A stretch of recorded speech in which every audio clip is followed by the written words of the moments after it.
জগতে সবাই জানে আমার চাইতে বড় চোর আর কেউ নাই। নামা না, আজকে আসল চোর ধরা পড়েছে। এসো এসো। কাকে তুমি নিজের হাতে খাইয়ে দিয়েছো, কাকে তুমি ঘুম পাড়িয়ে দিয়েছো? মাগো আমি, আমায় যেন দোষ দিও না। দেখো ভগবানের মতন এমন করে কেউ বলতে পারবে না। আহা ওমা শোনো শোনো, মাগো আমি চুরি করি নাই। ও মা দোষ যেন দিও না।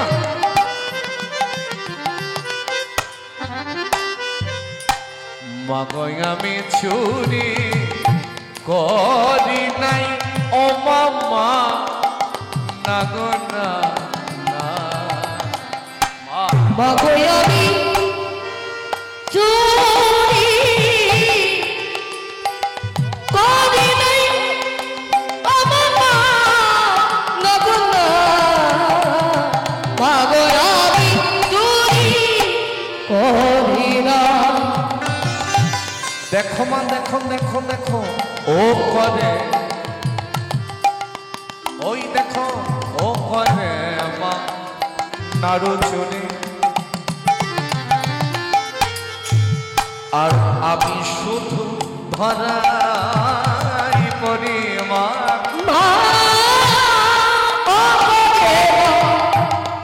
নাড়ু চুরি মাগো আমি শুধু,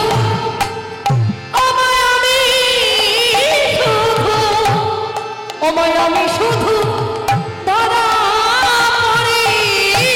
ও যে চুরি করে যায় পালাই, চুরি করে যাই পালাই। ওই দেখো দেখো দেখো, চুরি করে চুরি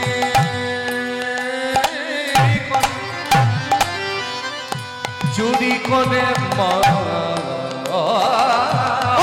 চুরি করে যাই পালাই। ও যে চুরি করে যায় পালাই মা। চুরি করে যাই পালাই। ও মা ধরতে তো কেউ পারে না।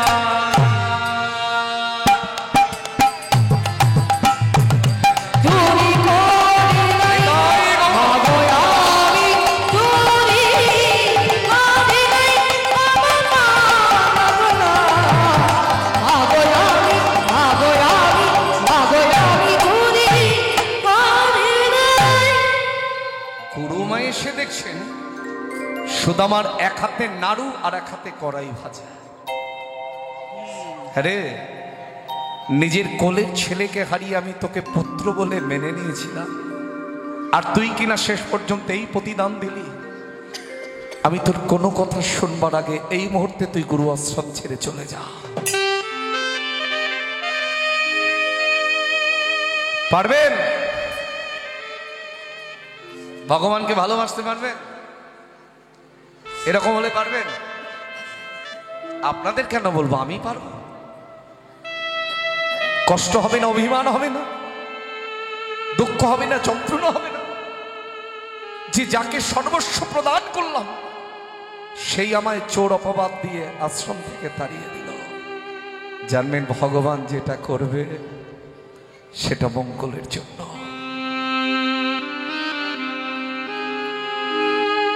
এক হাতে নাড়ু আর এক হাতে কড়াই ভাজা নিয়ে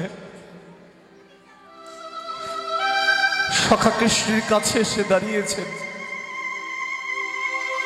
শুনেছি তুমি নাকি রাজার ছেলে, আর আমি যে বড় কাঙাল,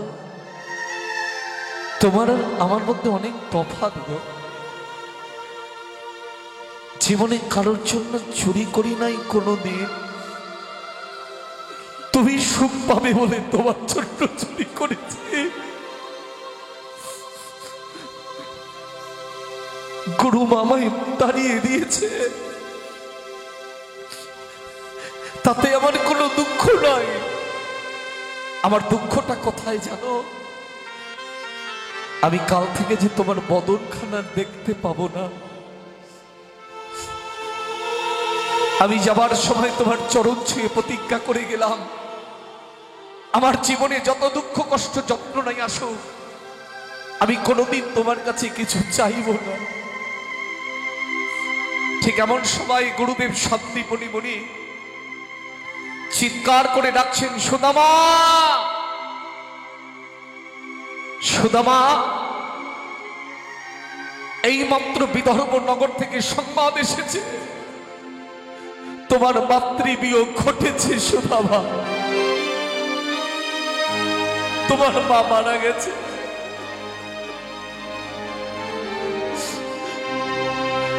হো গো গুরুদেব,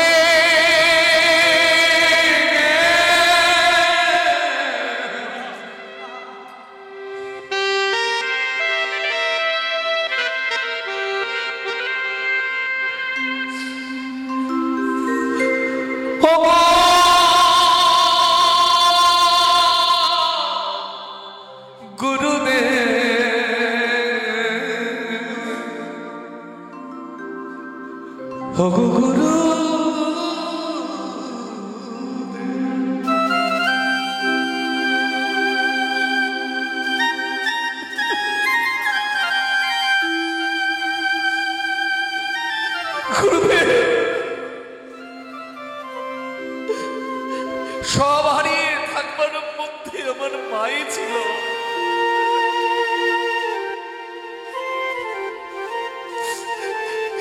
সেই মাও আমায় ছেড়ে চলে গেল, আমি কি নিয়ে বাঁচবো গুরুদেব? সুদামা, মা কি কারণ চিরকাল বেঁচে থাকে গো?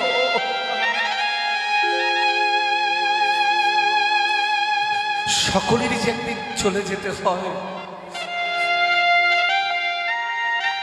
তাই আর বিলম্ব না করে তুমি বিদর্ভ নগরে চলে যাও তোমার মায়ের সৎকার করবার জন্য। কার লাগে তো কাঁদিস রে মন, কেউ তো কারণ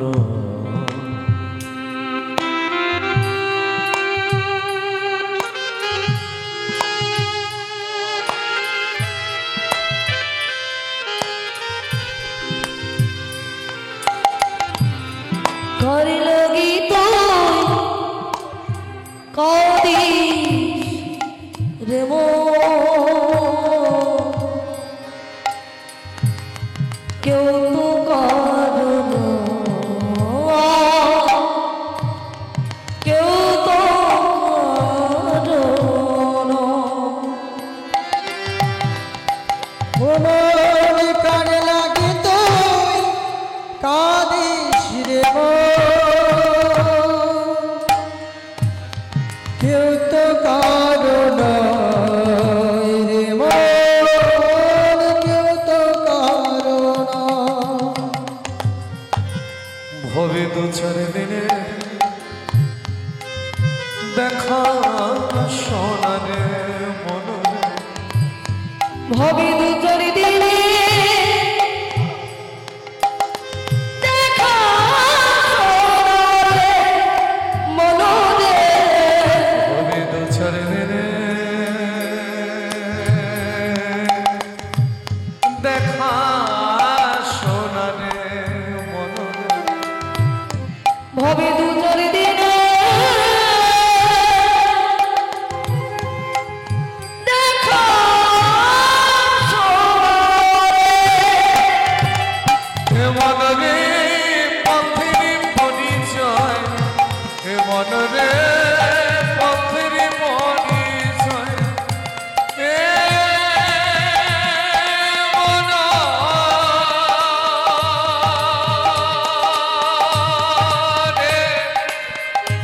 পথের পরিচয়, পথের পরিচয়। ভাই বলো,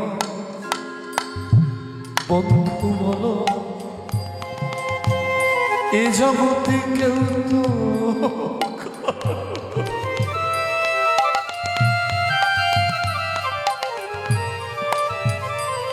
যতই আমার আমার করো না কেন, ভেবে দেখো বন্ধু বলো কেউ তো মনরে এই জগতে ভাই বলো বন্ধু বলো কেউ তো কারণ দু চার দিনের দেখা সোনা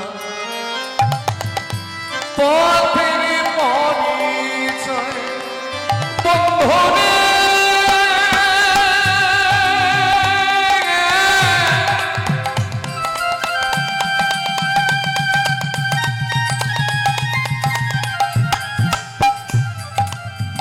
বন্ধনে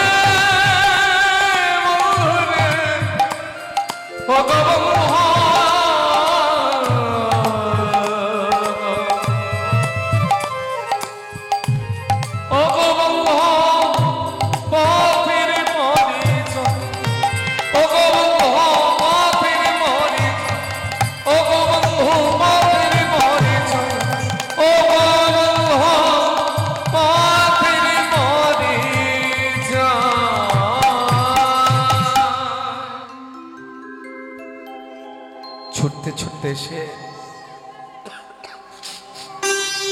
মায়ের মৃতদেহের উপরে আছাড় খেয়ে পড়েছে সুদামা। ওমা, এমন তো হবার ছিল না, একবার চেয়ে দেখো তোমার আদরের সুদামা তোমার কাছে ফিরে এসেছে, একবার চেয়ে দেখো মা। প্রতিবেশীরা বলছে, ও সুদামা, মা কারোর চিরকাল বেঁচে থাকে, তাই যাও যাও মায়ের সৎকার করে এসো। মায়ের সৎকার করে এলেন সুদামা। দেখতে দেখতে কয়েকটা বছর পার হয়ে গেল, ধীরে ধীরে পরিণত সুদামা হয়েছে। প্রতিবেশীরা বলছে, সুদামা আর কতদিন একা একা রইবে, একা একা কাঁদবে, এবার তুমি বিবাহ করো, কারণ তোমার বিবাহ করবার মতন বয়স হয়েছে। প্রতিবেশীদের কথায় সুদামার বিবাহ হলো। সুদামার স্ত্রীর নাম কেউ বলে সুনীতি, আবার কেউ বলে বসুন্ধরা। আর ততদিনে শ্রী গোবিন্দ আমার বহু লীলা খেলা ত্যাগ করে দ্বারকার অধিপতি হয়ে দ্বারকার রাজ সিংহাসনে বসেছেন। কিন্তু সুদামার তো সেই অভাব, সকাল দুপুর বিকেল সন্ধ্যা। বসুন্ধরা বলছে, স্বামী, শুনেছি দ্বারকার অধিপতি কৃষ্ণচন্দ্র সে নাকি তোমার বন্ধু, তা যার বন্ধু রাজা হয় তার বন্ধু হয়ে তুমি এমন কাঙাল হলে কেমন করে? তাই আমি বলি কি, একবার তুমি তার কাছে যাও না। আমার মন বলছে একবার যদি তুমি তার কাছে যেতে পারো আর আমাদের অভাবের কথাটা গিয়ে বলতে পারো, সে তোমায় শুধু হাতে ফিরিয়ে দেবে না। সুদামা বলছে, বসুন্ধরা, আমি তার কাছে চাইতে যাব? আমি দেখতে যেতে পারি, কিন্তু চাইতে তো যাব না। কিন্তু কে নিয়ে যাব? আজকে তো সে দ্বারকার রাজা, আমার তো কিছু নাই।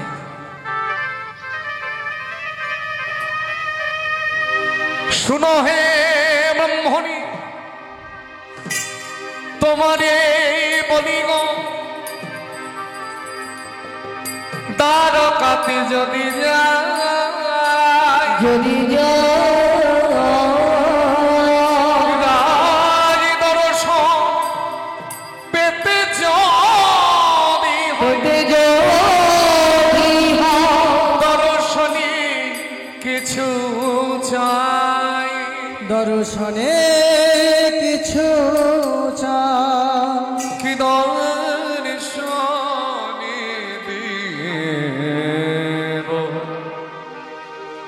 কি ভালোয়ে যাও।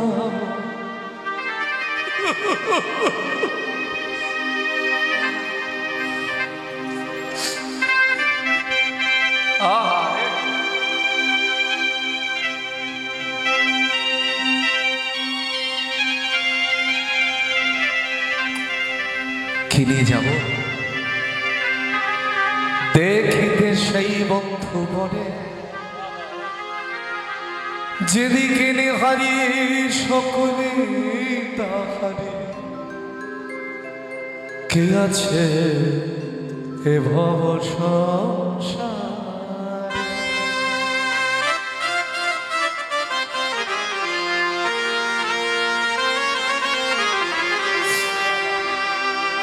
আজকে আমি আপনাদের দেখে খুব আনন্দ পাচ্ছি, কারণ এই প্রেম দান না করলে প্রেম ছড়ানো যায় না বাবা।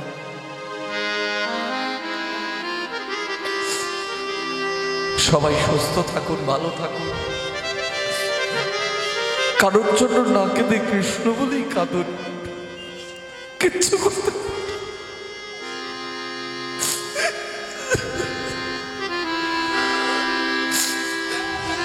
সকা কি নিয়ে যাবো তোমার কাছে, আমি তো কাঙাল। বসুন্ধরা বলছে, স্বামী ভিক্ষায় যাও,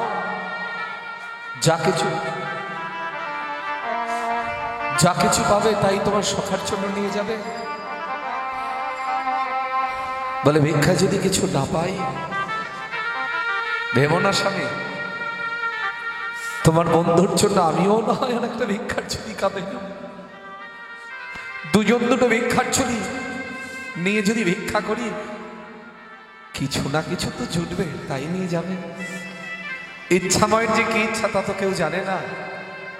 সারাদিন সুদামা পথে পথে দাঁড়ে দাঁড়িয়ে ঘুরে ঘুরে এক মুষ্টি তন্ডুলও জোগাড় করতে পারে নাই। ঘরে ফিরে এসে কাঁদছে। জানবেন, গুরু গৌরাঙ্গ গুরু গোবিন্দ দর্শন করতে গেলে কখনো শুধু হাতে যেতে নাই। যদি টাকা পয়সা নাও থাকে, হয় কিছু তুলসী পত্র, নয় কিছু পুষ্প অর্থাৎ ফুল, আর তাও যদি না থাকে, ভগবান বলছেন তোর যদি কিছুই না থাকে, একটা সম্বল তো আছে, ওই নয়ন জল দিয়ে আমার চরণ দুটো ধৌত করে।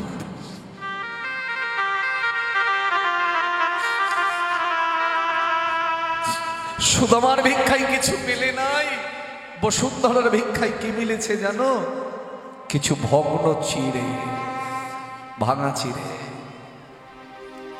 আমরা নিজের চোখে দেখি, যেটা নিজেরা খেতে পারি না সেটা ভিখারিকে দেই, যে বস্ত্রটা নিজেরা পরিত্যাগ করি কেউ চাইলে সেটা দিয়ে দেই। বাবা দেবে না তাও ভালো। এই জগতে এমনও ভিখারি আছে যে ভিখারি নিজের খাবারের জন্য ভিক্ষা করে না আজকের দিনে দাঁড়িয়েও। তাই তোমার ভিক্ষার ধন এটা কোন কাজে লাগবে সেটা কি আর তুমি জানো? সুদামা যেমন দাঁড়ে বসে বসে কাঁদছে, বসুন্ধরা এসে বলছে, স্বামী কেন কাঁদো মনে করে?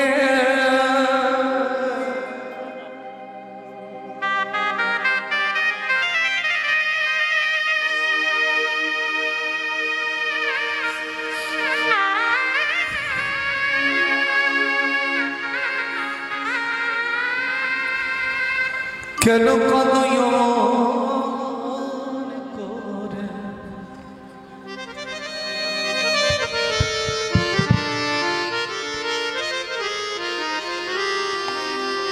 কেন কাঁদো মনে করে?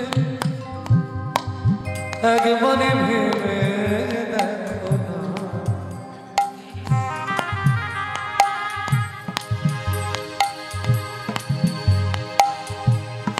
চোখের জলে জল আছে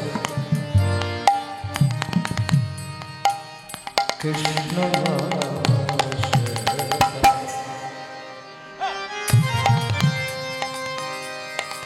সর্বস্ব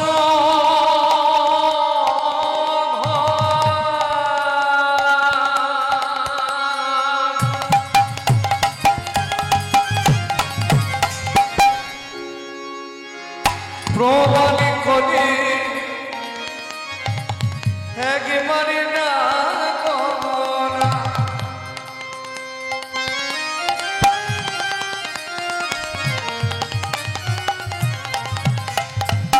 স্বামী গো আর কেন অমন করে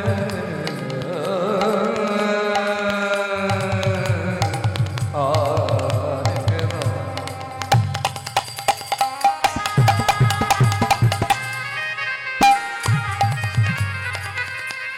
কৃষ্ণ নাম লয়ে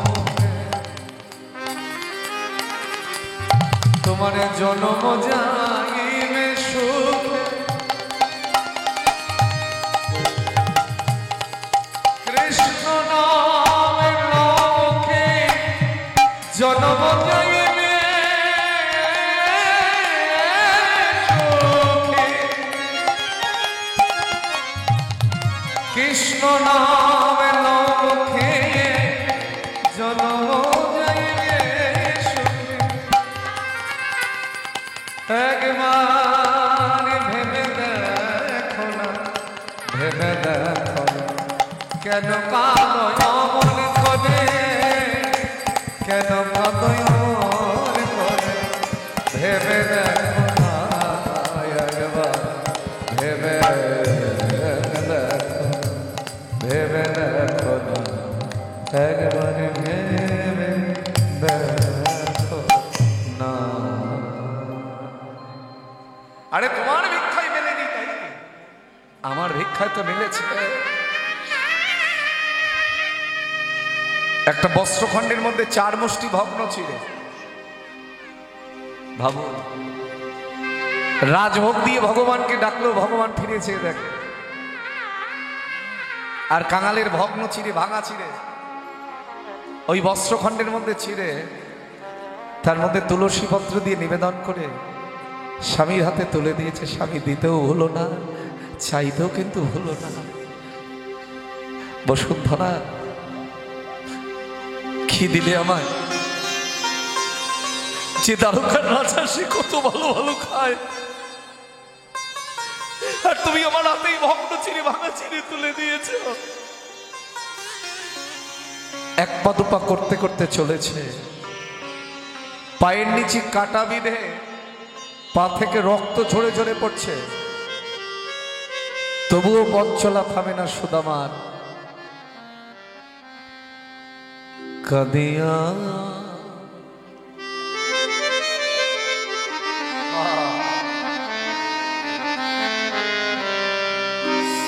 কাদিয়া সুদামা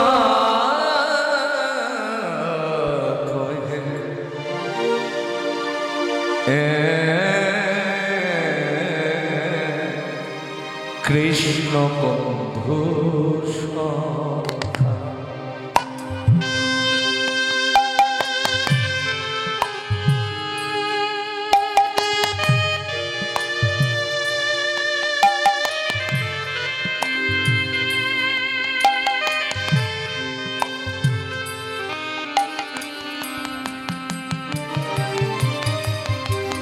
কদিয়া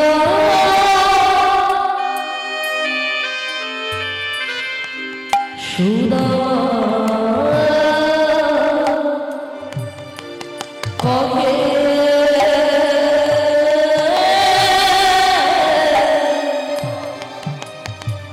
কৃষ্ণ বন্ধু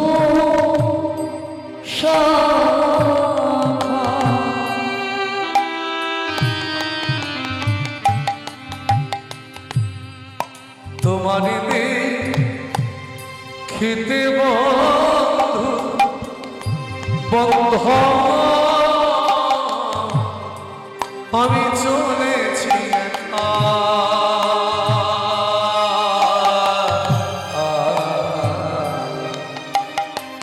কদিয়া সুদা কবে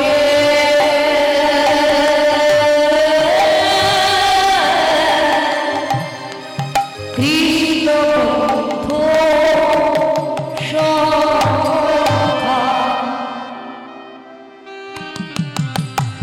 তুমি নাকি কাঙালের হরি হরি আমার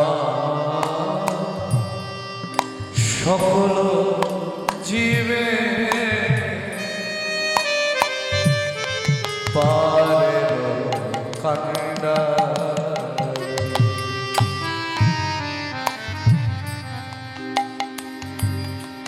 তুমি নাকি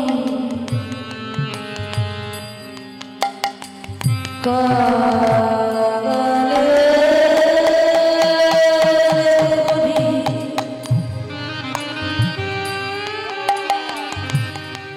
হরিয়া